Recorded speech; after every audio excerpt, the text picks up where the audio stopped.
Bueno, eskerrik asko Jon, aurkezpenagatik, eskerrik asko Ibon, Imanol, eta antolatzaileak, Ilunberri Akademia, Elgoi Barku Izarra, Elgoi Barku Udala. Eta, zuer denoi, ez nuen horren beste jende espero, guraldi puzka honekin, eraz eskertzekoa da. Jonek aipatu den bezala ez da nire lehendabiziko aldia hemen, Elgoi Barren. Eta, hotxe egin zidanean proposatu, parte hartzea animatzen nintzen, eta guztu handiz baitza esan nion. Eta hori, komentatu zidan, esan duna ziklo hau izanen dela Antzinate Berantiarra Goierdiarren inguruan. Berak aipatu duen bezala, liburuan, esan du agortuta dagoela nik ez dakit. Agortuta dagoen, zeren, egia esan, 2008an atea zen, niri maziaten olako tako txiki bat, eta azkenean, amonari osabari izakizen, bukatu zitzadan berehala. Uste dut elkarren eta badagoela, baina nago ziur. Agian agortu da, ez dakit, hori ez dakit, biratu beharko nuke. Liburuan aipatzen dut, berak esan duen bezala, pixka bat. Agortu ez badago, probestu, Ez, hori, berak esan duen bezala, liburuan aipatzen dut, hartzen dut kronologia zabalago bat, bai? Ez soilik Antzinate Berantiarra, ez soilik Erromaren ondarurteak, musulmanak etorri arte, baizik eta hori, erromatarren konkistatik aurrera, bai? Ordea, gaur, botako ditugu pintzelada batzuk, zerotik bezala ez hasteko zuzenean Antzinate Berantiarrarekin. Ordu beterako edo prestatu ditzaldia, bai? Asko hitz egiten dut, gaia zabala da, adibide asko jan egin ditut, gauzak batzuk orokortu egin ditut, ordu betean, kontatu izateko eta oso astuna ez izateko helburuarekin, bai? Hasiko gara pixka bat zehazten, kronologia, lurraldea, historiagileak hartzen dituen iturriak hauen izaera, eta, tradizio historiografikoa. Zeren, Jonek esan duen bezala, garai iluna deitu izan zaio tradizionalki, bai, garai honi, baina horrek ez du esan nahi, ez duela ikerlarien atentzioa ditu, bai? Alderantziz, baskoien kasuan, asko idatzi da, bai? 15. mendetik hasita, gaur daino, asko idatzi da. Ikusiko dugu nola bilakatu den ikerketa hori, bai? Gainetik bada ere. Garaian kokatuz, ez badago errepaso txiki bat, bai? Kokatzeko pixka bat, historiako ze momentutan aurkitzen garen. Antzinatea esaten dugunean, antzinatea hasten da, iturri idatziak agertzen direnean, bai? Zonalde geografikoaren arabera, momentu ezberdinetan agertu da, bai? Esate bateako, Egipto, Mesopotamian, Kristobreko 3000 urte inguruan, eta gure kasuan, Erromatarrik. Kristobreko 2. lehenengo mendeetan, bai? Momentu honetan hasiko litzatik Antzinatea Euskal Herriarentzat. Jarraituko luke, banatzen da konkistan, Erromatar imperio urteetan, bai? Kristobreko lehenengo mendetik, Kristobeko 5. mendera. Hau aldi berean, 2 garaietan banatzen da, goi imperio edo printzipatu deiturikoa, bai? Hau konsideratzen da tradizionalki Erromatar imperioaren aldi gorena, bai? 3. mendean, krisi latz bat pairatzen du imperioak, erreforma asko egiten dira, eta salto egiten dugu behi imperioa edo imperio berantiarrera. Tradizionalki dekadentzia garai bat bezala hartu izan da, baina izan zituen bere loraldi momentuak. Batez ere, 4. mende hasiera, bai? Hori berri interpretatu da, eta imperio beranta desagertuko litzateke 5. mendean, imperioaren kolapsoarekin, mendebaldeko zatiaren kolapsoarekin, eta tira, batzuek sartzen, sartu izan du da, garai hau imperio beranta, Antzinate Berantiarra deiturikoa, bai? Hemen kronologiak datek dantza egiten dute, batzuk mende bat gehiago, gutxiago ematen diete, baina, hemen pixka horrela orokorrean, Erromatar imperioaren erorketatik, sartuko nuke imperio beranta baita ere, musulmanak etorri arte, eta tira, Frankoen erresuman, dinastia karolingiarra boterera iritsate. Eraztun hau Ataunen topatu zen, Ataunen gentil baratzen, eta jarri dut, zeren, gutxi gora bera antzinateko garai hau biltzen du, bai? Hau da, eraztun hau topatu zen gentil baratzen zuhaitz baten sustraietan, bai? Kasualitatez topatu zen.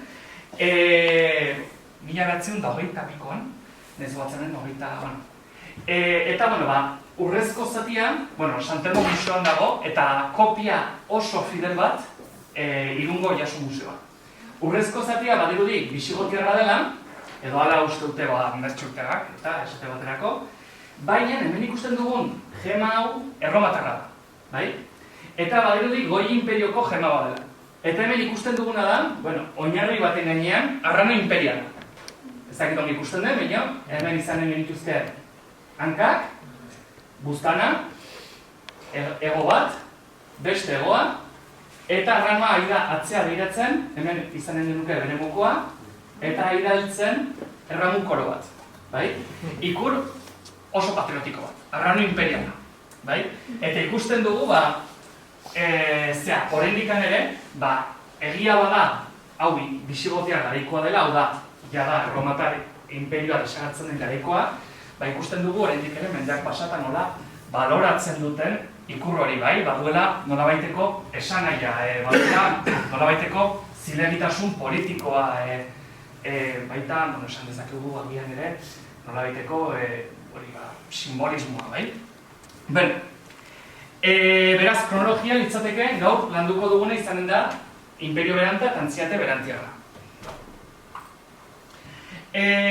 Lurraldea, tira, hasiko gara Erromatar Imperio Berantiarrarekin, garai honetan gutxi gora bera litzateke Erromatar Imperio Beranta,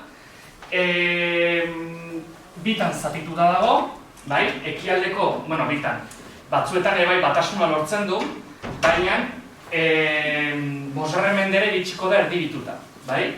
Ekialde alde batetik, enperadore batekin ekialderako, eta mendebaldea bestetik, enperadore batekin mendebalderako. Gure lurraldearen kasuan, gure lurraldea ikusten dugu, banatuta dagoela,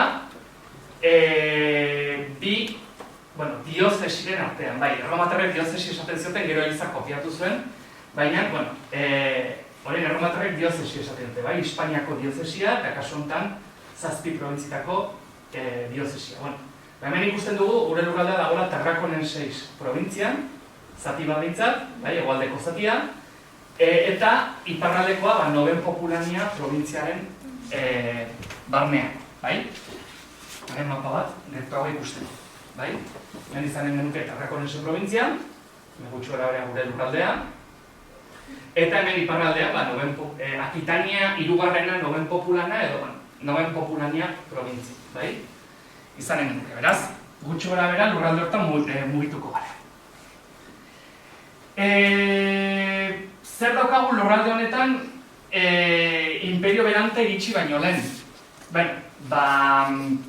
Erromatarrek konkista gauzatu eta hortikan, ez daukagu konkistaren garaikidearen iturririk zeinetan aipatzen den zehazki zenbugak zituzten herri hauek, bai? Bertan zeuden herrien nolabaiteko deskribapenak edo mugen zehazteak agertzen dira hamarkada batzuk ondoren idatzitako edo inkluso mende bat edo bi ondoren idatzitako iturrietan. Beraz, kontu hartu beharreko iturria dira. Gainera, ez zuten idazten guri historia kontatzeko helburuarekin. Beren helburuak beste batzuk ziren. Normalean, helburu administratibo fiskal edo militarrak, bai?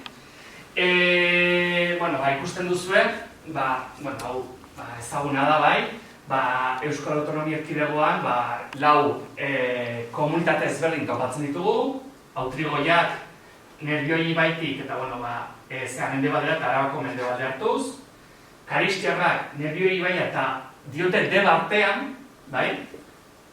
Arabar lautada hartuz Trebinioraino, Barduliarrak Deba Eta ez dakigu Leitzaran, Oiartzun artean, baita ere Arabako Lautaga eta Nafarroko mendebaldeko zati bat hartuz, Arabako Errioxaren zati bat Beroiak, eta Baskoiak genituzke Bidasoaldean, Oiartzurekin, eta Nafarroaren gehiengoan, eta gaur egungo Errioxako zatitxo batzuk, eta Aragoiko pusketa bat baita ere jaka edo gaur egungo jaka bat.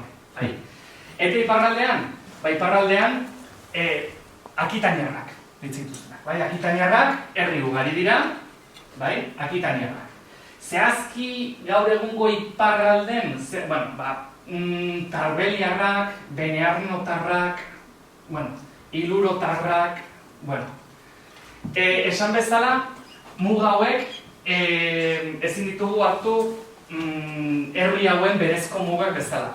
Muga hauek erromatarrek deskribaturikoa dira, eta beren helburua ez da herri hauen errealitatea kontatzea. Beren helburua da, beren idatziak, erabilgarriak izatea, administrazioari begira, ejerzituari begira, edo inkluso, agertzen diren zenbait deskribapen eta baita ere egon daitezke testuinguru poetikoetan, edo testuinguru ironiko, retoriko, topikoz beterikoetan, ez?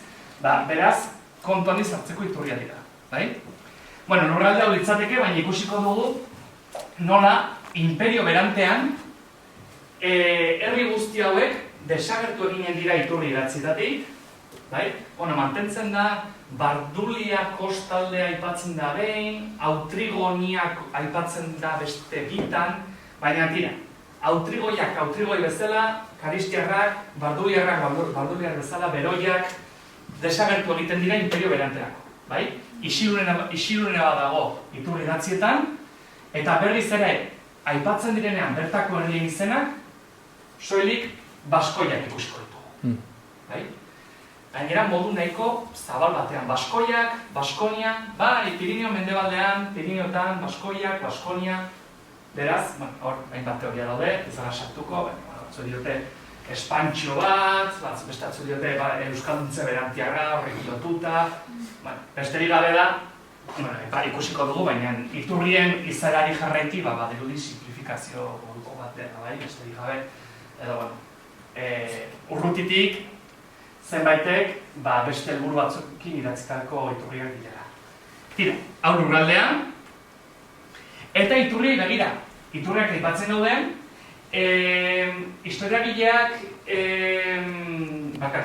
historialariak erabiltzen dituen iturriak bi motatakoa dira. Ditugu, batetik lehen mailako iturriak, izan daitezkela, idatziak edo arkeologikoak. Eta, bigarren mailako iturriak, historiografia. Ikusiko ditugu azkar-azkar, azpiatal hauek, Jada, kontuan izateko eta analisi historikoarekin hasteko. Lehen mailako iturridatziekin hasiko gara, Hauen barnean, hainbat azpiatal daude. Horietako bat dire literarioak, Iturri literarioak daude, grekeraz, latinez idatziak, gaur egun arte soilik zati txiki batek biziraundu, kalkulatzen da, Grezia edo latineraz antzinetan idatzitako, osotasunaren 120% agian soilik biziraunduela gaur egun arte. Beraz, zati handi bat desagertu egin da, ez da gugan nahi iritsi. Gainera, iritsi da modu oso, anitz batean, batzuetan biziran dutela libur, obra osoak, esaterako Zesarren Galietako Guda, osorik iritsi da, baina beste batzuetan soilik iritsi dira kapitulu batzuk, esaldi batzuk, laburpen batzuk, besterik gabe, autore batek aipatzen du, Menandro delako batek idatzi zuen ez dakizer, baina ez zego iritsi, Eta izaera ere oso anitza. Iritsi zaizkigu, lan historiografikoak, geografikoak, administratiboak, eskutitzak, poemak, baina esan bezala, zati txiki bat soilik biziraundu. Zati txiki batek soilik biziraundu. Baskoien kasuan, gure lurraldearekiko aipamenen kasuan, aipamen orokorrak dira. Beren helburua ez da kontatzea hemengo zehabiztenak nola bizi ziren, zer pentsatzen zuten, zer egiten zuten, beren helburua beste bada. Beren helburuan, esan dugun bezala, izan ditzakete helburu administratiboak, militarrak, propagandistikoak, helburu poetikoak, eta, oso ohikoa da, erromatarrei hau pilo bat gustatzen zitzaien. Barbaroen topikoak errepikatzea behin eta berriz. Gainera, bazituzten jada, topiko zerrenda bat, segun eta barbaroa zerekin identifikatzen zuten. Edo basamortuarekin identifikatzen zuten, edo mendiekin, edo, gure kasuan Pirineoekin identifikatzen dituzte hemengo herriak. Eta beren, hemengo biztanleei loturiko topikoak, errepikatzen dira, Alpetako herriak aipatzen dituztenean, Anatolia edo gaur egungo Turkia mendebaldeko mendietako herriak aipatzen dituztenean, hau da, barbaroak, menditarrak, zibilizatu gabeak, koipea erabiltzen dute olioa beharrean sukaldatzeko, garagardoa nahiago dute ardoa baino, erako topikoak, azkenean hartu behar direla pintzekin. Hartu behar dira pintzekin. Hemen Ausonio dugu, irudineko moderno bada, baina Ausoniok lehen aldiz Baskonia terminoa aipatzen, laugarren mendean, ikusiko dugu. Iturri epigrafikoak.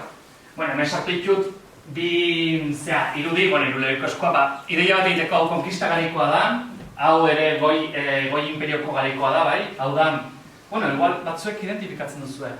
Inskripzio non topatu zen? Gertu? Arrasaten, hori da. Arrasaten topaturiko inskripzio bat, Gipuzkoan oso gutxi topatu dira. Lehen mailako iturri idatzien artean, literarioak ditugu, eta epigrafikoak baita ere, numismatikoak, ikusko ditugu. Epigrafikoekin zer gertatzen da? Ahaztu zait esatea, literarioen kasuan guztiak identifikatuta daude. Jada oso zaila da literarioen artean berriak agertzea. Agian agertu alda, aipatu zen, Palestinako kobazulo batzuetan agertu zirela pergamino batzuk, ez dakizer, edo Pompeian lortu zutela, erroiaturik eta errausturikia zeuden olako pergamino batzuk irakurtzea gutxienez, posible da, baina oso zaila da. Iturri epigrafikoekin zer gertatzen da? Gero eta gehiago agertzen direla.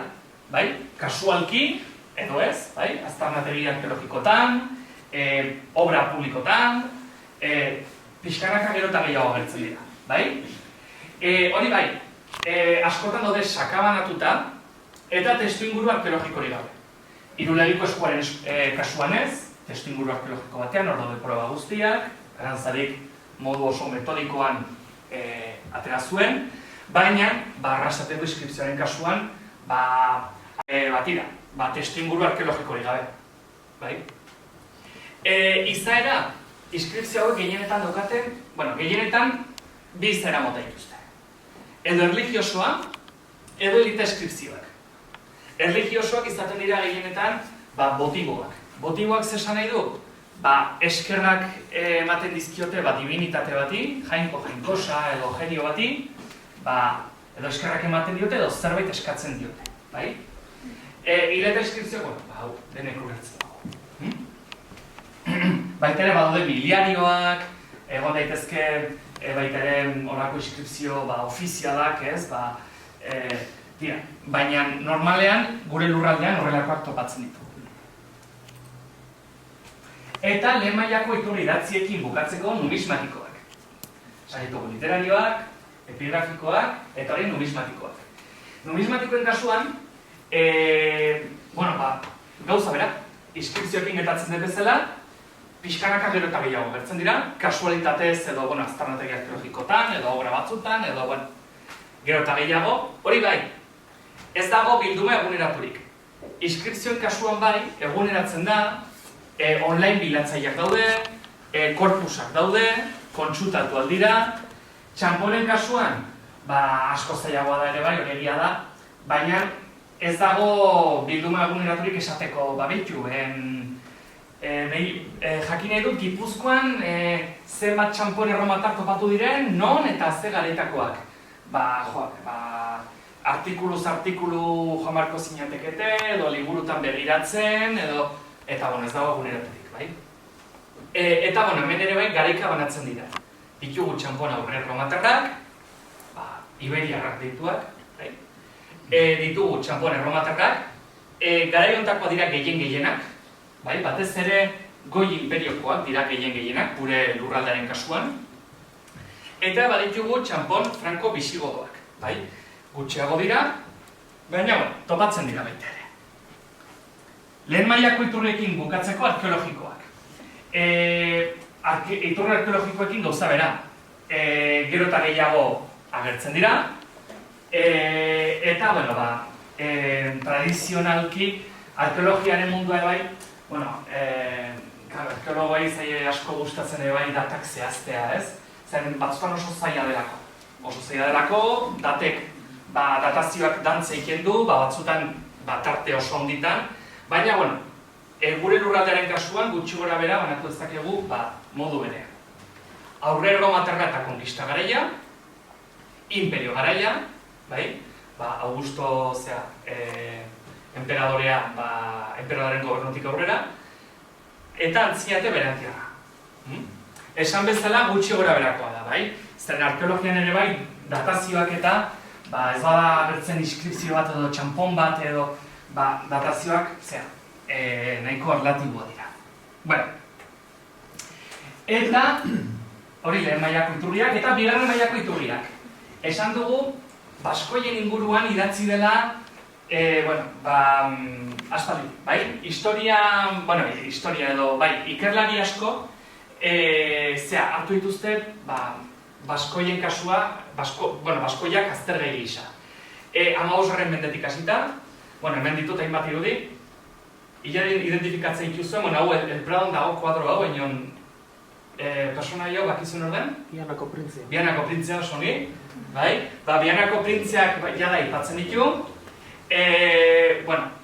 asko daude, ez izazkiran guztiak kabitzen, baina jarri ditu horrela famosonak edo, hau gertukoa, Garibai,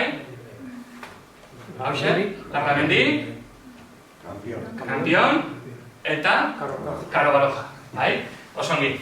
Tira, 15. mendean hasten dira, jada ikertzen honen inguruan, baina 20. mende erdialdera arte baskoien inguruan egiten diren ikerketa hauek, tira, historiak oraindik ez du metodo bat garatu, historia ez da akademikoa, 20. mendearen erdialdera arte, esan daiteke, eta,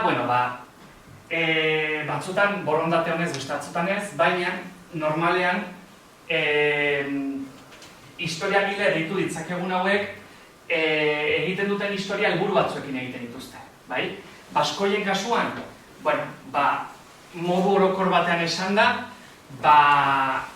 lotzen zituzten baskoiak gainera modu oso anakroniko baten euskaldunekin, eta beren helburua izaten zen azpimarratzea euskaldunen izaera berezia, bere bizilagunekiko, eta modu horretan, gehiago jada aro modernoan, Garibai, Larramendik, Oienartek, nolabait, zilegitasuna ematea foru sistemari, monarkia hispaniko eta frantsesaren zentralismo helburuen aurrean, nolabait, foru sistemaren diskurso hori indartzea. Hori batez ere aro berrian, 19. mendean sartzen dira jokoan nazionalistak, eta, esan bezala, jada 20. Mende erdialdean, batez ere Karo Barojarekin, baskoiak hasten dira tratatzen modu akademikoago batean, baskoien ikerketa. Eta geroztik, ikerketa lan ugari egon dira, eta Antzinete Berantiarrari goi erdiaroari begira, lan orokorrak, desente, ugari. Hasita, ziur, baten bat bidan utziko duela, baina Sánchez Albornoz, Lakarra, Koldo Larrañaga, eta gaur egunera mugituz, Juan José Larrea, Esteban Moreno, Mikel Pozo, ugari, eta Agustin Azkarate noski, ikerlari ugari jada, 21. Mendean, sekulako bultzada eman diote Baskoi Berantiarren inguruko ikerketari. Hau jakinda, hau ikusita, repasatuta, pasako gara analisi historiko. Beharrezko ikusten nuen pixka bat hau oinarri batzuk ezartzeko. Hasiko gara, Antzinate Berantiarra edo Imperio Beranta tradizionalki kokatzen den gertakari honetan, 3. Mendeko krisia. 3. Mendeko krisia, batzuek data hauek gutxi gora berako dira, tradizionalki hartzen direnak dira, baina batzuek, kokatzute da Marko Aurelioren garaian, edo, atzeratzen dute beranduagora. 3. Mendeko krisia nola lertzen da, gauza komplexu bada, gertakari komplexu bada, baina, horrela, azkar esan da, kolokan jarri ziren Imperio Erromatarraren ardatzak. Zeintzu ziren ardatz horiek? Imperio Erromatarrak eskaintzen zuen, babesa, segurtasuna, ordena publikoa, nola? Ejertzituari. Ejertzitu, armada, boteretsu eta efiziente batekin. Hori gauzatu alizateko, modu orokor baten egin izizketan, hori gauzatu alizateko, zein zen beste ardatza? Administrazio indartsu bat. Administrazio indartsu bat, impostua jasotzen zituna, armada hori mantentzeko, eta, baita ere, posible egiten zuna, merkataritza eta tira. Hitz egiten da ere bai, esan izan da, Erromak gauzatu zuela lehendabiziko globalizazio moduko bat, globalizazio txiki bat, noski, ezin da konparatu arro modernoan gertatuko denarekin. Beraz, armada, administrazio sendo bat, eta hau guztia funtzionarazten zuen, guztion ongizatea bermatzen zuen enperadorea. Enperadorea ziurtatzen zuen guztiak funtzionatuko zuela eta ongi funtzionatuko zuela. 3. Mendean zer gertatzen da? Hainbat faktorek talka egiten dute. Esaten da, klima okertu zela, horrekin uztak eta makurra gotu ziren. Mugetan ebai, barbaroek, barbaro deituriko herriek presionatzen dute, Erromatar armadak zenbait porrot ditu, porrot bat balin baduka ez da zerrentatzen. Baina porrotu baldin baditu, ezin egona nagusitzen da, errebultak daude, estatu kolpeak, usurpazioak, general batek bere burua enperadora aldarrikatzen du, hau da, porrot militarrak balin badaude, segurtasun ez da nagusi, enperadoreak ezin du ordena publikoa mantendu, ekonomiak ebai sufritzen du, eta tira, enperadorearen figura kolokan jartzen da. Eta, modu oso orokor eta azkar baten esan da, horrela alertu zen 3. Mendeko krisi hori. Beste faktore batzuk ere badaude, esaterako pandemia, esaten da Antoninoren pandemia, epidemiak. Baita ere, armadan eragin zuen batez zen, eta soldadu asko hil ziren, epidemiagatik, eta barbaro asko sartu zituzten ejertzituan. Badaude faktore gehiago, baina ezin gara gehiagi ere luzatu. Garko nituzke saio gare. Bestela. Egoera honetan, bueno, momentu grabeenetako bat, 259an suertatzen da. Erreboltak suertatzen dira, eta, bueno, ekialdean, aristokrazien taldeko familia batek, bueno, errebolta lideratzen du, eta ekialdeko zati hau, banandu egiten da Erromatar Inperiotik, bai? Palmirako erreinua deiturikoa. Mendebaldean, Rin, Limes edo Mugako ejertzituan errebolta sendo badago, eta postumo generala enperadore aldarrikatzen da. Eta, bueno, imperio independente bat sortzen du, bai? Imperio Galiarra deitua, baina ezin dugu pentsatu Asterix Obelix, Galiarrak ez. Imperio Galiarra deitua, pixkat erosotasunagatik Galiako armadek bultzatu zutelakoa, bai? Bueno, esan bezala, izan zen momentu oso grabe bat, bai? Kolokan zegoen Erromatar Inperioaren biziraupena. Baina tira, 274ako jada, lortu zuen, Erromako enperadoreak lortu zuen guztia bateratzea, bai? Guztia bateratzea. Bueno, Milario jarri du pixkak ilustratzeko, hau Errekale horren topatu zen, Gasteiz ondoan, bueno, Gasteizko auzo bat da berez. Eta tira, bueno, Milario bada, bakizuen Milarioak teorian adierazi beharko duela zenbat gelditzen den urrengo hiri importantera, edo urrengo nukleo importantera, bai? Baina, jada garai honetan, eta bueno, horretik bai, ematen den fenomeno bada, dira gehiago propaganda elementuak, bai? Kasu honetan postumo enperadorearena, bai? Hori, esan dugun bezala, Imperio Galiarreko enperadore baten, Milario baten, entxe, justu. Bai, esan bezala, krisia nagusi da, 235 eta 284 bitartean, enperadore ugari daude, 30 baina gehiago, bai, 50 urteko tarte batean, gehiago, bai, usurpadoreak kontura hartuta eta bar. Bueno, tira, guztia aldatzen da, Diokleziano, enperadorea, tronura iristen denean. Diokleziano enperadoreak, erreforma sakon batzuk egiteko beharra ikusten du. Oso kontziente da krisia zergatik gertatu den, eta tira, saiatzen da, nolabait, egiturazko arazo horiei erantzuna ematen. Erantzun horietako bat zein izan zen? Bueno, hemen ikusten dugu Imperio Erromatarra, bai? Ikusten dituzue, probintzineiko handiak direla, bai? Adierazgarriena Tarrakonense litzateke, ikusten duzue, sekulako provintzia erraldoia dela, bai? Beste batzuk baita ere. Hemen goran Akitania genuke, baita ere ikusten duzue provintzia erraldoi bat, bai?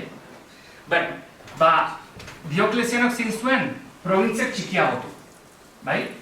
Probintziak txikiagotu, esateako Tarrakonense hemen dugu jada, 3 probintzitan. Kartaginensea, Galaekia, Tarrakonensea, eta, bueno, gerora, Balearika, baita ere, bai? Eta Akitaniaren kasuan, baita ere ikustitu provintzia txikiagoak, bai? Noven Populania, Akitania bat, Akitania bi. Hau zertarako egin zuen? Bueno, ikusita, probintzietako gobernadoreak errebueltakoan zirela, gobernadore gehiago baldin bat zeuden, zeiago izanen zuten, boterea, pilatzea beren eskuetan. Provintzia txikiago baldin bada ere bai, zerga jasotzea errazago da. Hau da, administrazioak izendu zuen, bai? Etzen inon eskapatuko zergak ordaintzeaz, bai? Dioklezianoren, usteta. Modu honetan, zerga gehiago jasoko ziren baita ere, kontrolatu zen populazioa. Egin zuen ere izan zen, gobernadoreak, gobernadoreak zeukan botere zibila eta militarra, bordon bi gobernadore. Gobernadore zibil bat eta gobernadore militar bat, bai? Adi, 10 minutu barru, eraikineko ateak itxiko ditugu. Ez utzi, ezer bertan. Eskerrik asko. Atención, dentro de 10 minutos se cerrará el edificio. Rogamos que no dejen nada. Muchas gracias. Adi, 10 minutu barru, eraikineko ateak itxiko ditugu. Ez utzi, ezer bertan. Eskerrik asko. Atención, Dentro de 10 minutos se cerrará el edificio. Rogamos que no dejen nada. Muchas gracias. Listo. Bai. Armada ere bai ikusi zuen beharra, armada onditu bai, baina unitate txikiagoak, hau da, general batekoren ez zituen izanen bere kargu horren beste soldadu, bai? Horrela ere bai, erreboltak zailduko zituen. Bai, gehiago, ikusten dugu, bueno, gure kasuan, bai, ikusten dugu, behitu litzatek da, Pirineoen hegoaldea Terrakonexaren menpe, eta mendebaldeko Pirineoen iparraldea, Noven Populania deituriko provintzia batean. Barkatu, Jokin, baina muga horrek, muga batzuk argi ikusten dira geografikoa diala, ez? Pirineoa, edo Eborrok akaso baka... Ez dazkigu muga zehatzak. Erromatarrek diote hemen kasu honetan Pirineoak. Bidaso aldean zegertatuko zen, bidasoa zen muga. Bueno, rentsa dezakegu, baina tira, gutxi gora berako mugak dira. Eta gero ja, provintzien arteko muga, ondiokan, bestetzen antzuten bez... Gutxi gora berakoa dira, aipatzen dituzte ze hiri dauden provintzia bakoitzean eta, bueno, gutxi gora berakoa dira, bai, gutxi gora berakoa dira. Gainera esan bezala, batzuetan informazio falta da, etorri da mutilatuta, ez da kontserbatu, bai, hori da. Bueno, baina, gauza da, hemen, ikusten duzuen, Noven Populania provintzia daukagu, baina, bueno, hau, onzatorri baino lehene bai, aurreko hilabetetan Jonek idazten zidan. Bueno, Jokin, honen inguruan, itzei, Jokin, nahizu, beste mez batean, jo, eta hauek batzen mauzuta. Bueno, bale. Eta beste hau, eta, bueno, eskiratuko nahi zoraz pixka bat, bai? Gauza da, Dioklezianok erreforma hau egin baino lehenagoko inskripzio bat agertu zen Azparnen. Bai, Azparnen, Lapurdi, hementxe. Bai, ege txikitxo bada, eta Elizako portikoan vitrina batek babestuta inskripzio daukagu. Inskripzio oso berezia da. Inskripzio oso berezia da, Diokleziano tronura igo eta pixka bat lehenagokoa da. Eta zergatik da berezia. Hemen, inskripzio botibo bada, berez inskripzio erligioso bada, bai? Eta inskripzio erligioso guztietan bezala, persona batek eskaintzen dio divinitate bati, kasu honetan Paguseko genioari, Pagusa zen nolabait landa auzo bat, bai? Bere landa auzoko genioari, divinitate babesleari, eskaintzen dio inskripzio bat. Inskripzio hauetan, batzuetan delikanteek aprobetxatzen zuten bere kurrikuluma ere jartzeko. Nola bai, ez dakit, beira zenbat ezen erligiozalea nahi zen, baina bide batez eba nire kurrikuluma jartzen, bai, jendak ikus dezan. Eta ikusten dugu, Berus honek, aipatzen duela, izan duzela, hemen ditugu kargu importantenak, ez direla gutxi, izan duzela, bere bizitzan zehar, flamen, dela kargu erligioso bat, Dunbir, Kuestor, direla kargu, esan dezakegu, municipalak. Paguseko emagisterra, hori bai, landa auzoko beste udal kargu moduko bat. Eta hemen, interesgarriena. Eta legato, hau da, enbaixadore izan zen, enperadorearen aurrean, Noven Populotaren banaketa eskatzeko Galiaren gatik. Hau da, errepikatuko dut. Alasei.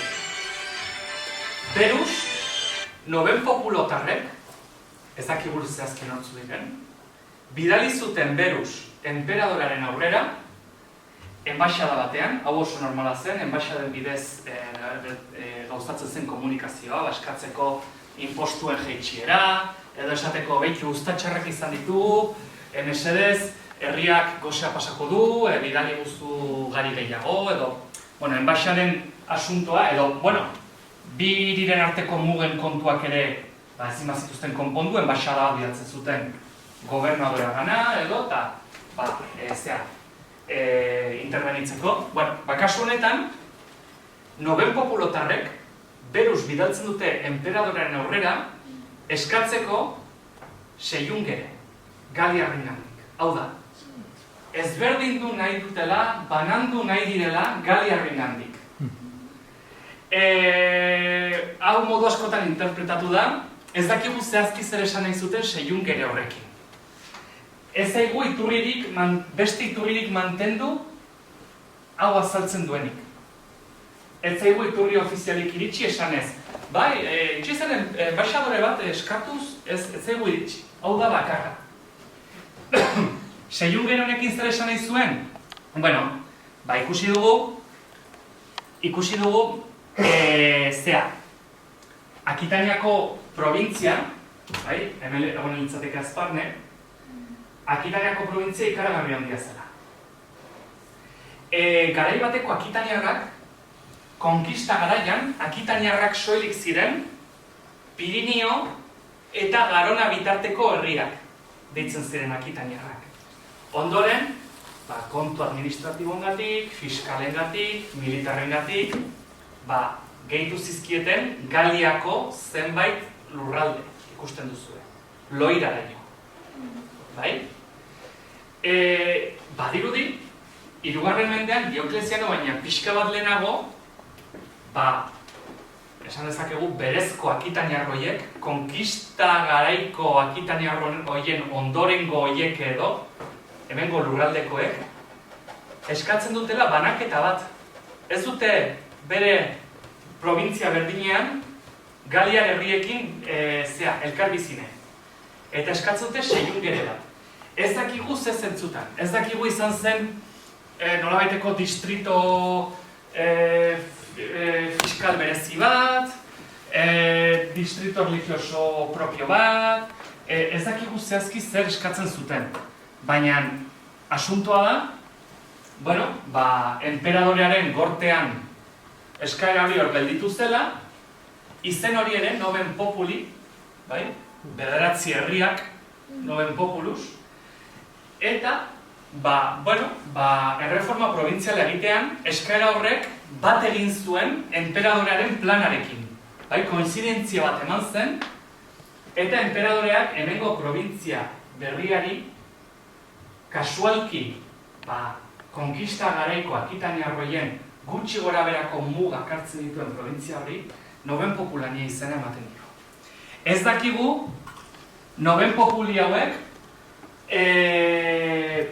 hori eskatzen zuten, edo zer eskatzen zuten. Baina oso adierazgarria da horrelako eskaera bat egin izana.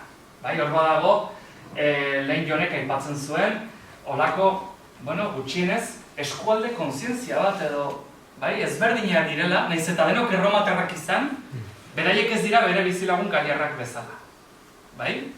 Hor badago nolabaiteko, kontzientzia moduko bat edo zerbait. Ez dakigu zehazki, ez da kasu bakarra, Afrika iparraldean ere gertatzen da Numidiarrekin esaterako. Numidiak gero dauka provintzia propia Numidia. Nomen populania? Gutxi gora bera esan bezala akitania aurre erromatarra, Piriniotik Garonaraino gutxi gora bera, Burdigada edo, Gorengo Bordele kanpoan gelitzen da, eta, ez dire bederatzi herri. Berez, 12 kibitatez dira, hau da, 12 hirigune nagusi ditu. Hirigune edo 12 distritu ditu. Eta hiriburua Elusa, Eauz, Gorengo Eauz, Mentxe. Aipatzen da, hemen ikerlariak eba izan izan dute, bederatzi herri horiek zeintzuk ziren, 12 baldin badira kibitatesak, Juan Jose Sayasek, bere artikuluan, bako hipotesi batzuk botatzen ditu, nire liburan eba aipatzen ditu dorako gozatxo batzuk, hipotesi ugari daude. Gaituko dugu, eta zer gertatzen da gainontzeko herriekin. Hemen ikusi dugu, nomen populania sortzen dela, aipatu dugu konkista hurrengo hamarkadetan, hurrengo mendeetan idatzi ziren testuek zenbait herri identifikatzen zituztela Pirinio mendebaldean, baina Hirugarren mendean, testuak isilik mantenduta gero honen inguruan ez dituzte aipatzen. Laugarren mendean berragertuko diren testuek, jada, esan bezala, Autrigoi, Karistiar, Barduliar, Beroiak, ez dituzte gehiago aipatuko. Esan dugu ere bai, akitaniarrak, garai bateko akitaniarrak ere deituko direla, loben populotarrak. Eta hori bai, baskoiak aipatzen dira, baina modu nahiko zabal batean, modu nahiko orokor batean. Badirudi, eremu guztia orain, baskoia dela. Ez dakigu zer gertatu den. Egia da, baskoiak aipatzen dituzten iturri hauek ez direla ofizialak, ez dira administratiboak, ez dira militarrak, poetek aipatzen dute hau. Baskoniako mendi elurtuak, Ebro Baskoia, Baskonia, Pirinioetan. Antza, hemengo lurralde honi Baskoien lurraldea edo Baskonia deitzen diote. Gipuzkoan gaudenez, zehazki Deba Baiaran, hori gero esago aipatuko dut, hementxe iturri idatzi hauek, behitu. Hementxe ditugu, Baskonia aipatzen duten, iturritako batzuk, iturri famantuenetako bat, Ausonio, Bordelen dagoen poeta famatu bat, eta Hispaniara bizitzera mugitu den bere ikasle Paulinoren arteko eskutitzak dira. Hemen laburtu izkizu gauzatxo batzuk, eta itzuli ditut euskarara baita ere, Beren arteko eskutitz trukaketa batean, gauza da, Paulino, biak aristokrata dira, baina, biak kristautzen dira, baina Paulino erabakitzen du saltzea bere ondasun guztiak eta bizitzea behartsuak bezala eta bere ondasunak artean banatzea eta Hispaniara mugitzen da. Ausoniok idazten dio, galdetzen ea zer guz dagoen, baina Paulinok ez dio erantzuten. Ausoniok kezkatuta dago, eta alako batean idazten dio eskutitz nahiko zirikatzen bezala. Zer gertatzen da, Paulino? Kaso Hispaniako baskoi basatiek zure basati egin alzaituzte? Akaso Pirineotako ostatu elurtuak eta lapur barbaroak zure zibilizazioa urratu dute? Zer dela eta ez dira zu erantzuten? Eta orduan Paulino bai erantzuten du, haserre, esanez, haizu, Hispania ez dela soilik Baskonia. Hispania, ez ustuz, Hispaniara mugitu nahi zela Hispaniako azken mugetan bizitzeko? Eta zer gertatzen da, biziko banintzera azken mugetan, akaso ez ziren baskoiak zibilizatuko eta ez alderantziz? Ikusten duzuen bezala dira, broma moduko batzuk, topiko ez beteriko broma batzuk, tira. Baina, ikusten dugu, lurraldari nolabait Baskonia deitzen diotela eta Baskoien lurralde bezala identifikatzen dela jendearen artean. Beste poeta batek, poema bat idazten du, kostaldeak deskribatuz, eta Iberiar penintsulako kostaldeak deskribatzean halako gauzat esaten du. Ebro ibaiak bustitzen dituen baskoi aztoratuak. Latinez, inquietos baskones. Kopiatzen ditu edo hartzen ditu iturri bezala, 400, 500, 600 urte lehenagoko beste idatzi batzuk. Beraz ez dakigu, hau, garai hontakoa den, edo lehenagokoa, erreferentzia hau. Prudentzio Calahorrakoak ebai, idatzi zituen zenbait religiosoren biografia eta artean aipatzen du, Ebro Baskoia, modu poetiko batean ebai. Baita ere, martiri batzuen inguruan hitz egitean Calahorran, antzinako baskoi basati paganoak, antzinakoak, aurreragokoak, ez oraingoak. Eta tira, hemen badago ere bai, gauzatxo nahiko kurioso bat, enperadoren biografiak jasotzen dituen obra batean, bai? Historia Augusta ituriko obra batean, Alejandro Severo enperadorearen biografia aipatzean, Alejandro Severo enperadorea gore aipatzen du, esanez sekulako gaitasunak zituela, eta gaitasun horien artean esaten du, begira, augure izateko sekulako gaitasunak zituen. Hau da, hegaldian iragana irakurtzeko sekulako gaitasunak zituen. Baskoiek baina nobeak, bai? Horrelako zeharkako informazio bat, eta, adierazten diguten, baskoiek horretan onak omen zirela. Esan izan da, modu ez zuzen batean, baskoiak paganoak zirela esan nahi duela honek. Baina noiz, Alejandro Severoren garaian, 100 urte lehenago, edo orain ere bai. Ze Historia Augusta, garai honetan idazten da gutxienez, bai? Arkeologiak zer esaten digu? Esan bezala, Gipuzkoan gaudenez, eta zehazki Deba ibarrean, Debako baiaran, bai?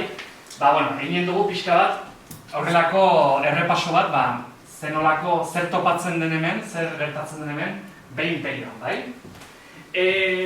Hau aurreko hitzaldian aipatu nuen, bai, Deba baiaran, nolabait, agertu diren aztarna erromatarrek adierazten duten naiz eta utxune honetan, bai, Elgoibar ere dagoen utxune honetan, aztarnarik ez egon, esaten zuten, agian Karakaten identifikatu zela zehozer, baina ez dago argi, bai, konkista garaiko zertxo bai, baina, dena den Kristo aurreko lehenengo mendeko litzateke.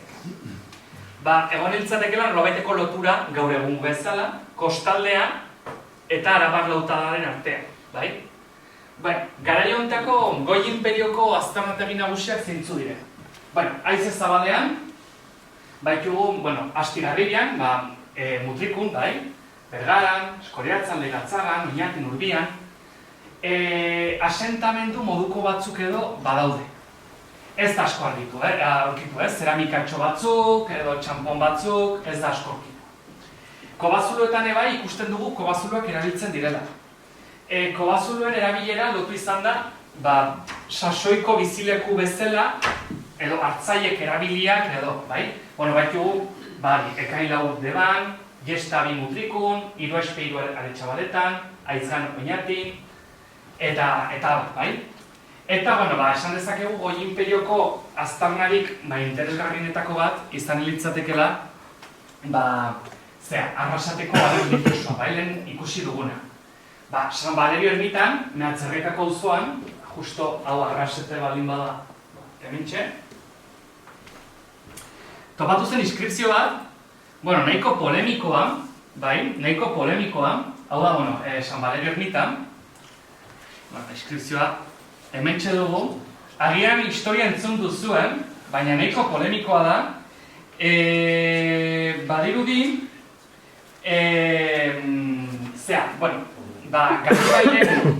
Garibairen garaian, hemen daukat txuleta txiki bat, Garibairen garaian jada ezaguna zela, pentsatzen zen, San Valerio martirizatu eta gero, eraman zituztela erlikiak Arrasatera. Bai? Hau zen, faltsua zen, etzen egia, baina, historia hori asmatu zuten, eta, San Valerio ermitan, bazegoela, ara bat, Valerius martiri horri eskenia. Eta, bertako sinizunek adoratzen zuten ara hau. Zer gertatu zen? 1700, hau da jartzen duena. Valerius Tirio Dialko Botul Libens Merito. Hau da, garaiko bertara joaten ziren biztanleak eta latinez ez zuten oso ongi jakinen edo ez zuten jakinen zuzenean, eta Valerius irakurri eta kito horrekin geldituko ziren. Eta adoratzen zuten, balitz bezala San Valerio martiriaren zerbait, bai? Zer gertatu zen?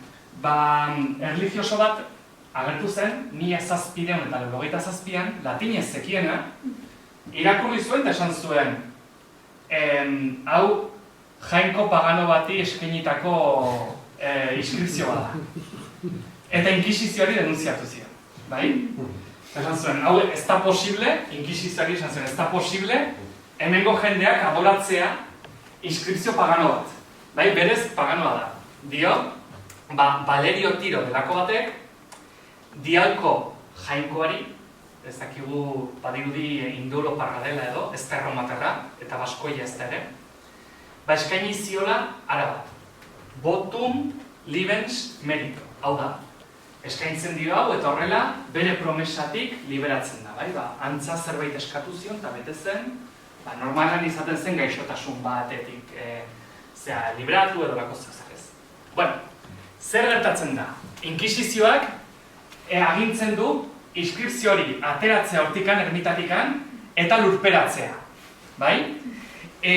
Gauza da, horrelako beste aditu bat, Vargas Ponce, igual sonatuko izuen, 1800 eta 4. urtean, Arrasatera joan zen, eta modu extraofizial batean, inskripzioa lurpetik atera, eta Madrilera eman zuen.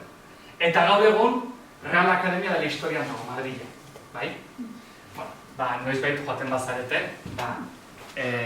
fijatu zaitezten, bai? Bueno, besteri gabe. Hori goi imperioa, bai? Be imperioan zer topatzen dugu? Be imperioko, aztarna arkeologikoak, konzentratzen dira, Aire Zabaleko aztarnategia, Dorletan, Lehintz Gatzagan, bai? Hor, badirudi gatzaren esplotazioakin edo zer ikusia zuten batzuk zaudela. Aitzorrotzen, Eskoriatzen, Gaztelu azpian, batez ere hemengo zonalde honetan, bai? Aitzorrotze gazteluak izuen.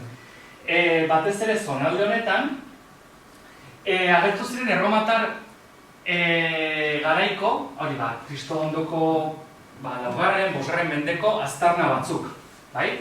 Zeramika batzuk, baina baita ere, arma moduko batzuk, bai?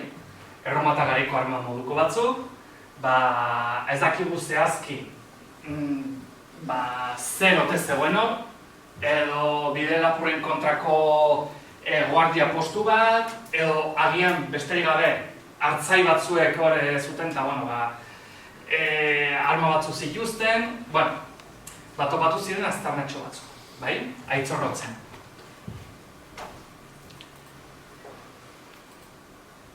Eta, beste aztarnategi, horrela,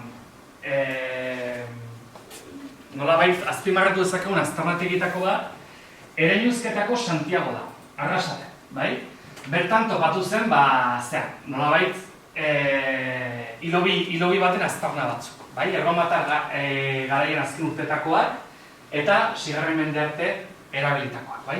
Oraindikan kanpainan daude, Josu Etxezarreta ibiltzen da, bai? Kanpaina gidatzen. Arrasateko zientzilkarteko ekiden laguntzaz. Baitugu beste aztarna batzuk bai, Astigarribiako San Andresen, Urbian, ebai hor, topatu dira zeitxa bola batzuen aztarna ustezko batzuk, bai, Mertxurtaga ebidu zen. Eta, Kobazuluetan ebai, ikusi da, Kobazuluetan erabilera bat, bai. Gentiletxe eta bi Deban, Ermitia, Mendaron, Aitzgain eta Antonkon Oñatin, Iruaspei bare Txabaletan, gehienetan zeramika batzuk eta tira. Ez da horrela aztarna ikusgarririk ere topat, bai? Baina zeramika hauen artean, Iruaspei 2. Kobazuloan Aretxabaletan, ez da oso ikusten argazkia ez, hemen Kobazulua, bertan, Mertxurtagari bildu zen, ez dut lortu zeramikaren zuzeneko argazkirik eta lortu ditudanak dira ez da oso ikusten, baina antza, zeramika nahiko berezia topatu zen zeramika paleokristaua, bai? Kristauek erabiltzen zuten, kristauen artean modan zegoen zeramika topatu zen, bai? Eta izan daitezke Gipuzkoako, aztarna kristau, zaharrenak, momentu zaharrena dira, bai? Iruaspei, Aretxabaleta.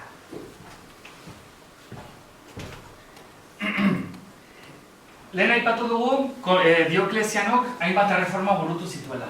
Provintzien erreforma, ejertzitua, administrazioa, eta, baita ere, saiatu zen nolabait txandakako gobernu bat ezartzen enperadoren artean, baina tira. Bere reformak Konstantinok borobildu zituen, zergatik da famatua Konstantino? Enperadorea. Lehendabiziko enperadore kristaua, hori da, bai? Konstantino enperadoreak, kristautu zen lehenengo enperadorea izan zen, eta kristautasuna moldatu zuen imperioaren diskursora, bai? Kristautasunarekin, apaindu zuen, blindatu zuen imperioaren diskursoa, blindatu zuen enperadorearen figura. Nolabait esateko. Eta, gure lurraldean, ikuste ditugu zenbait aztarna. Aipatutako hiruaizpeko bako zeramikaz gain, ondoren hamarkadak edo mendeak geroago idatziriko testuetan agertzen dira santuen bizitzak, erlikiak, eta abar, bai?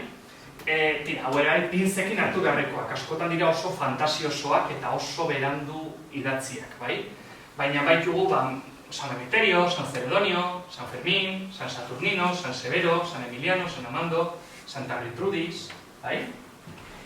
Lehenak ezkikutzak ebai hasten dira, 3. mendetik aurrera, bai? Calahorra, Ea, Ok, Bazas, Tura, Bigorre, Iruña, bai?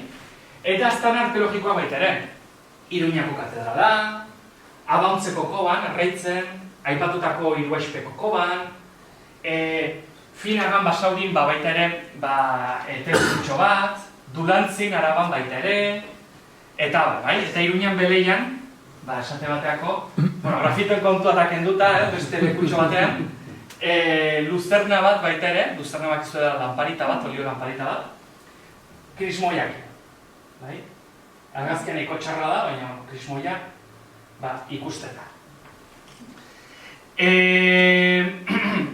Eta, esan bezala, templu guztiago, ikusten dugu, bai Nafarroan, bai Bizkaian, bai Basaurikoa, Finagan, bai Dulantzin Araban, eta Gipuzkoan templu kristau zarrena, topatu den templu kristau zarrena, batzuek konsideratzen dute Ama Xantalen, Irunen, baina, orain urte gutxi batzuk agertu ziren aztarna nahiko kurioso batzuk, Iromendiko San Pedron, Bidania Goiatzen, Josu Etxezarraga arkeologoak bidaturiko kanpaina batzuetan, antza, horrelako aztarna kristau batzuk edo topatu zituen. Beranduagokoa dira.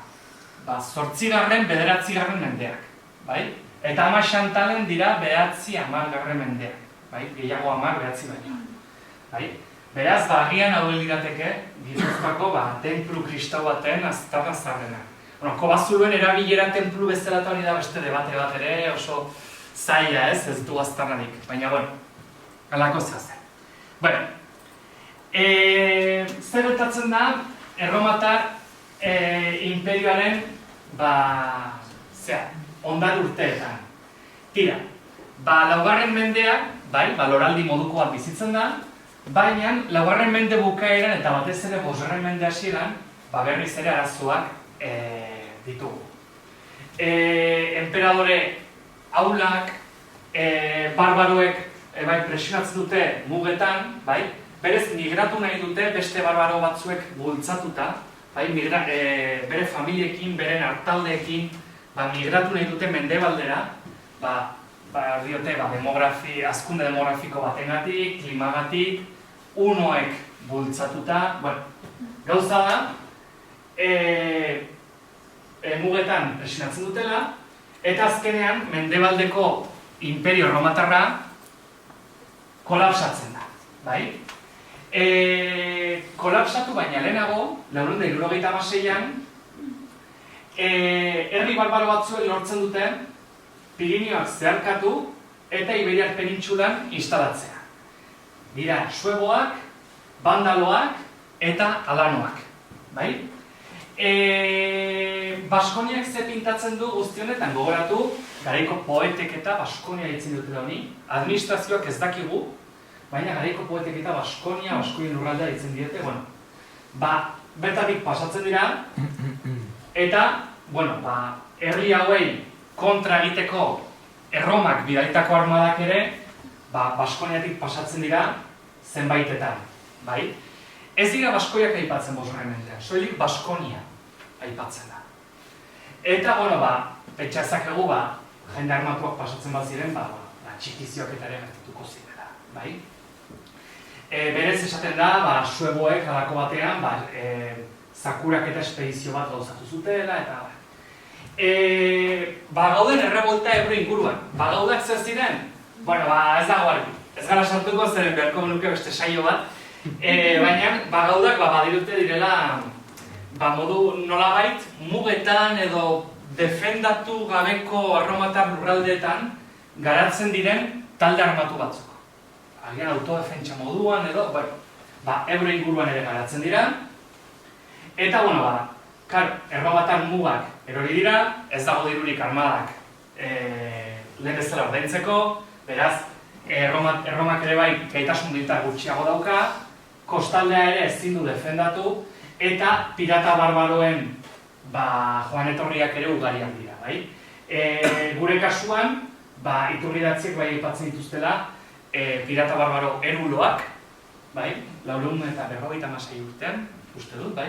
456 urtean, pirata barbaro sajoiak, baita ere, eta, agian bandaloak ere. Erromatar imperioa kolapsatzen du, bai, 476an, eta bisigodoak egiten dira, Iberiar penintsularen, gehiengoaren jabe. Jada, 6. mende bukaerarako, bisigodoak ditugu Iberiar penintsulan, eta erresuma frankoak Pirineo iparraldean. Erresuma frankoak diot pluralean, zeren, frankoen artean oso ohikoa zen, errege batek bere semeen artean banatzen lurraldeak, beraz, aldi berean, errege ugari egon ziren. Gero batzen ziren, gero horrek ebai liskarrak sortzen zituen, noski. Eta Baskonia zer? Berandu arte, 6. mendearen bigarren erdialdera arte, ez dakigu zer gertatzen den Baskonian. Bai, armadak doaz, joan, etorri, eta baina, ez zaigu ez zera aipatzen. Eta, badugu, latik ez dago, bai? Baina, gutxo gara bera esan den dizuet, gainera hemen jarri zuet referentzia. Errege Franko baten gortean badago poeta bat, Venancio Fortunato, eta 560 urte inguruan, horrelako poemetan, erregea goreipatuz, zuzara hoberena, beira zenba gauza lortu dituzun, izutu dituzu horren beste herri barbaro, hoien artean, Getak, Baskoia, hemen singularrean aipatzen du, Geta, Baskoia, latinez Baskones pluralean, Basko singularrean, Daniarra, Eutiarra, Saxoia, Britaniarra, bai? Eta beste bat ere bai, goraipatzen du, Borbelen dagoen ofizial bat, eta bera goraipatzen du modu poetiko batean, oberena oparo dizut, eta ea zure gaitasun militarrekin lortzen duzun Baskoi, bagus ez da alferra, bagus latinez da, nolabait nomada edo, Baskoi ibiltaria edo izutzea, eta kantauro ere izutzea, lortzen dituzun, bai?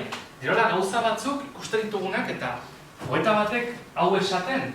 Gauza da, hortik gutxira, bai idatzi bisigodoetan, bai idatzi frankoetan, topatzen ditugula Baskoi bortitz batzuk. Derrepentean, iturri idatzietan agertzen dira herri batzuk, Baskoi deituak, topiko barbaroz josiak, menditarrak, Pirineotan, basatiak, batzutan paganoak direla esaten dute. Esanez, erreboltatzen direla, egiten dituztela zakurak eta espedizioak Ebro inguruan, zakurak eta espedizioak Pirineo iparraldeko zelaietan, eramaten dituztela baituak, gerra zibil bat, errebolta bat baldin badago bisigodoen artean, frankoen artean, parte hartzen dutela bati edo besteari lagunduz. Hau da, batean, baskoi deituriko talde armak, herri bortitz batzuk agertzen dira iturri idatzietan, bai? Enbait dugu, zenbait kasu, bai? Gainera ikusten dugu hori, gerra baituak egite dituztela, ez dakigu zetarako, igual erreskate bat eskatzeko, gero bestela trukatzeko beste baitu batzuengatik, esklabu bezala saltzeko, garaian ohikoa zen bezala, baina baita ere ikusten dugu egite dituztela aliantza militarrak, igual bisigodo errebelde batekin, baita ere ikusten dugu, bisigodoek edo frankoek, garaitzen dituztela noizean behin, eta errendizio akordio bat sinatzera behartzen dituztela. Eta, eskatzen dizkiete, berme moduan, abal moduan, opsidesak, baituak ematea. Hau da, beha, nik ziurtatzeko errendizio akordioa bete behar duzula, emaidazu zure semea, eta emaidazu gizon horren semea, eta ikusten dugu ematen dituztela. Ordea, errendizio akordioiek ez dute funtzionatzen, berriz ere revoltatzen dira. Ikusten dugu, ez dutela batasun bat, zeagian errendizio akordio batek balio du familia batzu kontrolatzeko, eskualde txiki bat kontrolatzeko, baina baskoi horiek ez dituzte kontrolatu, eta gainera badaude Pirinio hegoaldean eta Pirinio iparraldean, bai? Bisigotearen garaian baitugu zenbait kasu jarri ditut ugari, eta, idatzi frankoetan baita ere, bai? Gauza bera. Topiko ez beterik, baina ikusten dugu, baituak egiten dituztela, akordioak egiten dituztela, errendizio tratatuak ere onartzen dituztela, noiz bai? Eta gauza oso kurioso bate bai. Errefuxiatuak edo ieslari politikoak hartzen dituzte Baskonian. Hau da, esan dugu, bisigodoen artean, baina batez ere frankoen artean, gerra zibilak, estatu kolpeak, oso ohikoak ziren, bai? Zazpigarren mendean batez ere, eta hortik aurrera ohikoagoa da, aristokrata franko askok babesa bilatzen dute Baskoien lurraldean, Baskonian. Horrek esan nahi du ere bai, nolabaiteko autonomia edo tarteka independentziarean, tarteka nolabait franko eta bisigodoen dependentziatik kanpo zeuden, bai? Eta noski, aristokrata refuxiatuak hartzeko, azpiegitura batzuk ere bazituztela. Eta beraiek babesteko ere bai, gai zirela, nolabait, edo izkutatzeko, bai? Eta, beste gauzatxo bate bai, igual matematik ikusi dugu Baskonia, bikoitzakin, bai? Frankoen idatzietan, gero eta ohikoagoa da, hasieran ez, baina zigarren mende bukaeratik aurrera bai, bikoitzakin agertzen dira, ez dakigu zehazki zergatik, baina hau gero izan da Baskonia, Gaskuña, horrentara ginen du salto. Asko luzatzen nahi naiz, ja ordu eta 10 daramatizketan. Arkeologiak zer dio? Arkeologiak bai, badirudi gutxi gorabehera bat egiten duela iturri idatziekin. Nafarroan, Araban eta Bizkaian topatu dira nekropoliak armekin. Hau da, lurperatutako personak armak dituztela. Hau ez da bat ere ohikoa Iberiar penintsulan. Ez da ohikoa. Agertu da lantzapunta bat, agertu da, baina kasu honetan agertzen dira armak pilo bat, bai? Hau, Arabako Arkeologi Museoko argazki batzu dira, bai? Hemen gutxi gara ikusten da azurtura batzu, apaingarriekin eta, armak baita ere, bai? Ohikoan dira lantzapuntak, ezpata luzeak, eta batzitugu batzuk bai, baina oso esanguratsua da aizkora jaurtigarriak, Frantziskak, bai? Hau, bisigodoek ez dituzte erabiltzenia, ez dira ikusten Iberiar penintsulan. Eta hemen bai, eta nun gehiago topatzen ditugu Pirinion iparraldean. Akitan inguruan, Frankoen artean, Saxoien artean, bai? Eta, bueno, punta-puntako armak dira ere, bai. Ez dira arma zarkitu batzuk. Europako, bueno, Europa edo, bai, ulertzen gara. Europa lurraldeko, mendebaldeko, armen eguneraketarekin bat egiten dute, bai? Gero baitu bai, bueno, gerriko, horra dekoratu oso polit batzuk, bai, bueno, eraztunak, eta bar. Eta esan bezala, hau ez da bateroiko Iberiar penintsulan, bai, bisigoden artean. Aztarnategi nagusiak aldaietan, bai, hori Araban, Legutien ondoan, Nafarroan, Buzagan, baita topatu dire Sansolen, Etxaurin, Argaraien, Iruñan, bai? Eta, bueno, bai bukatzeko, ze ja luzatu egin naiz, ondorio batzuk, bai? Ondorio orokor batzuk, esan antzinateko baskoiak, antzinate ikusi dugu hiru garaitan banatzen dela tradizionalki, konkista garaia, goi imperioa eta antzinate berantiarra, ikusten dugu, gutxi horrebera kasu honetan, konkista, imperioa eta antzinate berantiarra, hiru garaioetarako daude hiru baskoi. Konkista garaiko baskoia aurreko itzelean ikusi genuen, ez dakigu gehiagi ere. Bai? Imperio garaiko baskoiak ez ditu arazorik sortzen. Bai? Aurreko itzalean ere aipatu genuen, daudela administrazioan, armadan, erlijio kargutan, Eta antzinate berantiarreko baskoia, zigarren mende bukaeratik aurrera, baskoi bortitz bada. Honen inguruan informazio pixkat gehiago daukago, baina ikusten dugu sekulako dinamismoa daukara. Kristautze prozesua abian dago, ikusi dugun aztarnekin. Hori garaiko iturri idatzietan topiko literarioen menpe dago horrendikan, barbaro, zibilizatu gabea, basatia, menditarra, baina ikusten dugu arkeologiak eta iturri idatzietan ere ikusten da, dela gizarte militarizatu bat, eta, ikustela diplomazia ezagutza eguneratu batzuk. Baituak entregatzen dituzte, aliantza militarrak, pentsa ezakuen enbaixadak baita ere, errefuxiatuak jasotzen dituzte, baina ez edo nolako errefuxiatuak, aristokratak, Eta, tira, 8. mendean jara hau, Iñaki López de Luzuriagak eta, ondoren Xabier Irujok hobeki azalduko dute, baina prozesua azeleratzen da, bai musulman etorrerarekin, bai karolingiarren dinastiarekin, eta, baskoien artean, joanen dira garatzen egitura politiko indartsuagoak, bai? Baskoien, ez du bada aipatu, baskoien dukerria, Frankoek sortuko dute baskoia kontrolatzeko, duke Franko baten bitartez, eta, hegoaldean, Iruñeko erresuma aurrera begira, Arabako konderria baita ere, aurrera begira, bai?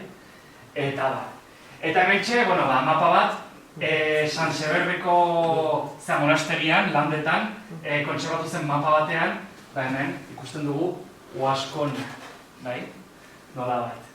Eta, sentitzen du, 16 minutu luzatu naiz, eta, espero dut, astuna ez izana, bai? Eskerrik asko.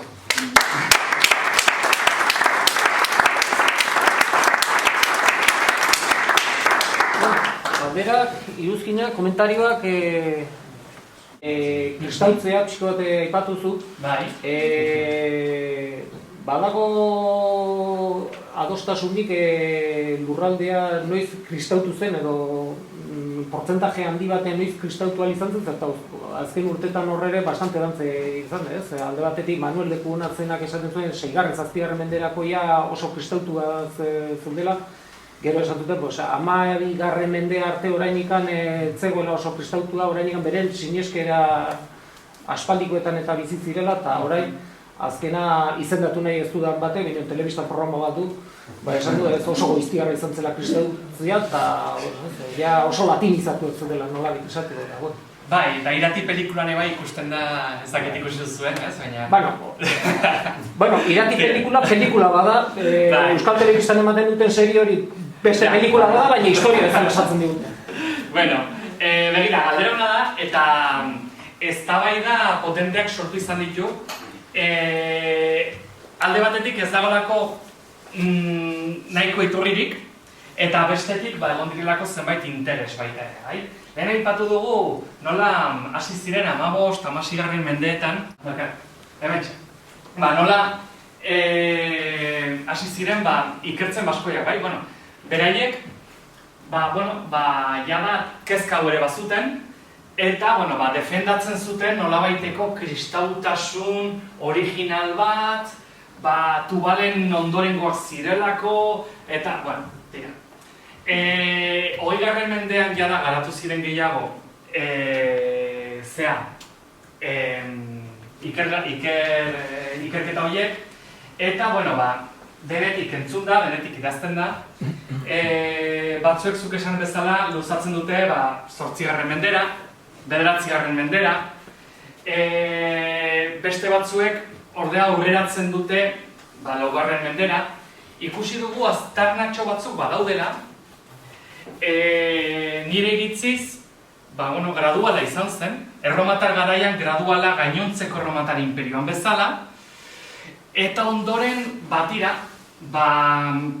nik uste dut 8. mendean jada evangelizazio prozesu nahiko indartsu bat abiarazi zen, bai? Hau dira nire gauzak, baina nik uste dut musulmanen etorrerarekin pentsaera revoluzionatu zela. Hau da, musulmanak etortzean, batez ere Iberiar perintsulan, baina Europa kristauan ematen den fenomenoa da, diskursoak erradikalizatu egiten dira. Bera etxaila da, beraz, gu bere kontrakoa gara. Eta nolabait, elizak diskursori apaintzen du, garatzen du, eta kontra jartzen ditu kristaua eta musulmana. Baskoien kasuan zer gertatzen da, apezpikuntza badugu Baskonian erdian, justo, Iruñean, eta ondoren ere bai, zenbait printze ditugu, oraindikan errege ez direnak, baina ikusten dugu nola besarkatzen duten pixkanak ere bai, errekonkista deiturikoaren diskurtso hori. Beraz, nik uste dut, eliteak behintzat, 8. mendean, lehenago ere bai, aldaietan topatu zen gurutze bate bai, nekropoli armatuietan, baina eliteak jada hasiak ziren, landa eremuko eliteak, erromatar imperio bukaeran, eta 8. menderako, nik uste nahiko garatua zegoela. Gero ditugu 10. mendean, Ameripiko, peregrino honen olako, botatzen ditu olako perla batzuk, Baskoien inguruan, baina, tira, ezin dizu zehaztu gehiago, sentitzen dut. Besterik? Ez duzu ipatu, oso ezaguna da bizigodoen erregen kroniketan, beti Etomi Baskonez, da, hori askotan irakurri izan da, ezaki historikoa ban edo ez? Hori, Armando Besga historialariak bere Domuit Baskonez liburuan desmontatu zuen hori da horrelako diskurso foral edo nazionalistetan saldu izan diguten mito bat. Berez ez da gertzen Domuit Baskonez egia da, badirudiela ez dituztela errendizio akordioak errespetatzen, zeren errege bisigodo desente joaten dire zanpatzera. Edo arazoak emate dituzte baskoiek. Baina Domuit Baskonez hitz horiekin ez dugu ikusten garaiko iturrietan. Horrek ez du esan nahi, egia da, ez zituztela lortu menperatzea guztiz. Edo behintzat eskualde batzuk, edo, eske nortzuk ziren baskoiek. Ikusten dugu behintzat, ez zela herri kompakto bat, gutxienez. Orduan, kontrolatzea ere bai zailago izanen zen. Eta hori, Domuit Baskonez hitz horiekin ondoren garatu den mito historiografiko bada.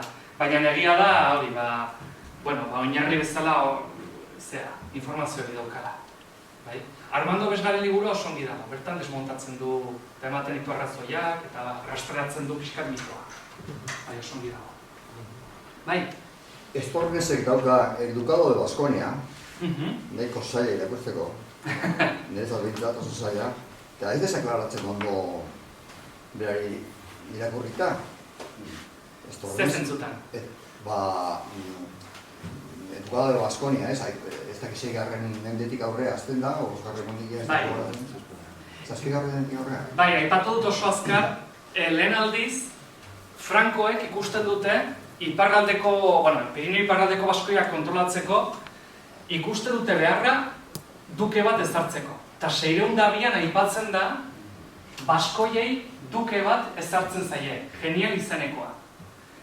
Eta ondoren bai ikusten ditugula, horrelako beste duke batzuk, duke akitaniarrak, duke baskoiak deiturikoak, berez ez dira baskoiak edo, izatekotan oso filofrankoak dira, bai? Frankoek ezarrita dira baskoiak kontrolatzeko, zerga jasotzeko edo rekrutamenduak egiteko, bai?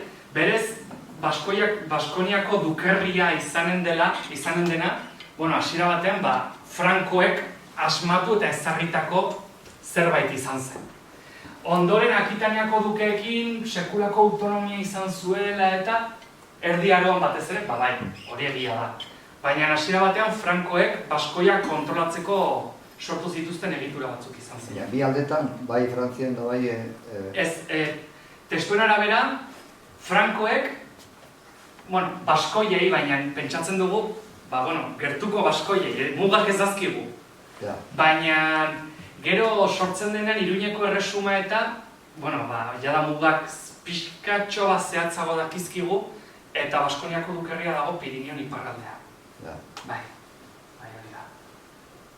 Nola nahi den, urrengo hitzaldiaren zaren. Bai, hori da. Ezkenito gozorra naiz, eta nola, han ez dako zuen asmorik olako hitzaldiak emateko, etorri naiz. Eskerrik asko. Eta beste galdera, hau Ilunberri Akademia zer dan, eta zehaztu. Atin gabe zer. Ilunberri Akademia bi lagu gara. Momentu honetan, voluntariak onartzen ditugu, eta hasi ginen pixko bat historiari buruzko hitzaldiak egiten, ez ustean, uste baino arrakasta handiagoa izan ginuen, eta gu bezalago bi frikik zer gehiago behar dute gauzak bazterra gehiago nahasteko, ez? Eta, Elgoibarkoa gara eta horregatik izan dugu beti Elgoibarko, baina, Tolosara gateko ere. Tolosara juteko eta... Irekia gaude, denetara. Guretako zailago da, ez? Ez zaudete eta errez bilatzeko, pixko eta egiturak eta antolatu baditzak ez zuek, programa Elgoibarren bezala Tolosan egin daiteke, eta gu laguntzeko prest. Oso, eskerrik asko. Besterik? Gizaki, nire komenta, ez da nahi bez lusatu, aitzatu duzu, gaudena, horren inguruan badu misterio handi bat, gaude matxinagaren inguruan, eta... Beharko nuke beste saio bat, asko itzen izan da, esaten zen hasiera batean izanen zirela gaudak iesindako esklabuak, horrelako pobretutako nekazariak, eta nolabaiteko ikuspuntu marxista batetik nolabaiteko revolta sozialak bezala, baina berrinterpretatu da eta esaten da zenbait aristokrata ere bazeudela hor, eta kasualki direla pixka bat deskuidatutako lurraldeetan. Beraz, agian ez zote diren autodefensa talde batzuk basatutela bera. Impostuak ordaintzen ditugu, baina Erromak ez gaitu babesten. Ez ditugu impostuak ordaindu behar, eta nahi badute ordaintezela, baina ez ditugu impostuak ordaindu behar. Azken aldean horrelako zerbait esaten da, baina, da gauza bat nahiko... Gainera errepikatzen dira gaudak Alpeetan, Frantzia, gaur egungo Frantzia iparraldean, Armorikan, Ebro Baiaran, ditugu leku ugaritan. Nik, azkeneko ohar epistemologikoa. Ni murrengo azter izan gara, Etorri buruz, etorri eta... Baina zinez, etorri. Ezinez etorri. Ez da, nire burua jarri eta... Hora gertzen da euskera zakazuta. Bueno, Aldebatetik eta garai hori buruz zehazki, nolabait gehienean Erroma eta garaiari buruz, Erroma eta Gertzuka ondo azaldu duzu. Eta hor, bihar epistemologiko esaten dut, ze azkenean horrek asko diskurtsoa sartzen da eta horrek asko markatzen du. Aldebatetik Castroak existitzea, nolabait ere, ez da gitze garaitan da, justo da ikustu dute mende antzinaroaren garaian, nola nahi ere, Castroak egotea. Eta aipatzen dira beti gaur egungo Espainiako mugaren. Alegia, gaur bukatu egiten. Justo bestaldean dagoena ja ez dira Castroak. Ez nahi dut, bada termino bat pixka zabaltzen joan dana, garai batean batez ere zeltentzat edo erabiltzen zen, eta gero eta erdarazko hizkuntzan, gaztelaniaz, gero eta erabilera zabalagoa izan du, eta erabiltzen da nolabait ere sailkatzeko. Eta erabiltzen da Pirinioetako gaur egungo Espainiako mugaren. Gero, urrengo aldamenekoa da, tipologikoki desberdina da. Nire kontsulten arabera, ez diate esan desberdina dira, baina beste izen bat dut. Orduan, hori nire bat eta zuri bitzi izango duzu, eta izango duzu zeo zer esateko, segurazki. Bueno, Castroen garaia, ja eramaten gaitu burdinarora, dela aurretikoa, agian konkista garaia, gero baten bat antzinate berantiarrean berrerabiltzen da, baten bat, baina, Castro, edo, nahi hau dut esan, Burdinaroko herri arresituak. Justo lehenago, bai. Erromatarren garaia edo gotu ez da. Bai, konkista garaien, jada konkista ematen denean, claro, eske, hori, ez dut, oso gainetik pasa dut, baina erromatarrek probintzializazio egiteutenean, biztaleria jisten da, tontorretatik Lautadara. Orduan, herri arresitu horiek abandonatu egiten dira. Gainera, ez dutelako zentzurik, Erromak berak bermatzen dielako segurtasuna nola baitere bai, ez? Orduan, beste garai batekoa dira. Etimologiaren inguruan, Castro hitza erabiltzen da, zelta hitza bezala, ez? Horrelako zaku handi bat, sartzeko ordena. Nik nahiago dut esan, herri arresituak edo, herriska arresituak edo erromatarrek esaten diete opidum, hori ja bakoitzaren arabera. Teknikoki, seguro, zudakizula, justo garai horretan, justo azten da, erromatarren garaia justo baina horrena, ezta? Baina, da batez ere kontestuan jartzeko. Ze gero, badago beste hitz bat, eta hori da bisigotiko. Eta hau da, bada, garai honi buruz, edo bintzat berantiar, antzinaro berantiarrari buruz. Orduan esaten da, bisigotiko adibidez, izaten da, hemen aipatu izan da Frankoak eta Frankoen merovingiarren edo ehorzteko teknikak edo, desberdinak zirala bisigodoena, baina gero ere esan izan da, Usuen eta hor inguruan Nafarroa erdialdean aurkitu izan diren, horako ajuareak eta, momentu batean hasieran esan izan zen bisigotikoa zirela, baina gero, ikerketa, bizka sakonago baten ondoren, inkluso testuetan harakatuz, baina hau ez da bisigotikoa. Eta azkenean etorri izan zen beste erantzuna. Eta erantzuna, ez, nik diot garai bisigotikokoa. Orduan, kontuz, gaia gai epistemologikoak, baina gero diskurtsoa markatzen du. Horrek esan nahi du, aurkitu dezaketela zeo zer bisigotikoa, hori zuk aipatu duzu kasuak, baina izan daiteke beste edo zer, eta baldin bada Hondarbin aurkitu dutela, garai bisigotikokoa izatea, baina baldin badago Azparnen ez izatea bisigotikokoa, ez dagolako gaur egungo Espainia. Pizkako bat, porque nik ikusi izan dut baita ere, azterketak egiterakoan, daudela holako zea batzuk, eta azkenean diskursoa markatu egiten dute. Da bisigotikoa esaten denean jendeak ja figurazio bat egiten du, eta gogoekin egiten du, baina markatu. Claro, Espainiar historiografia nazionalistak, 20. mendekoak, hola, selkapen hori erabili izan du. Orduan, Espainia barruan zegoenari, hori garai bisigotikoa deitu izan dio, orduan aztarnak garai bisigotikokoa dira, jendeak asoziazio egiten du, goduenak direla. Eta gero, mugak nun daude, alegia. Aurkitzen bali bada Iruñan, da bisigotikoa baina aurkitzen baldin bada Garazin, edo Donapaleu, edo dana halako tokian, ja ez dira bisigotikoak.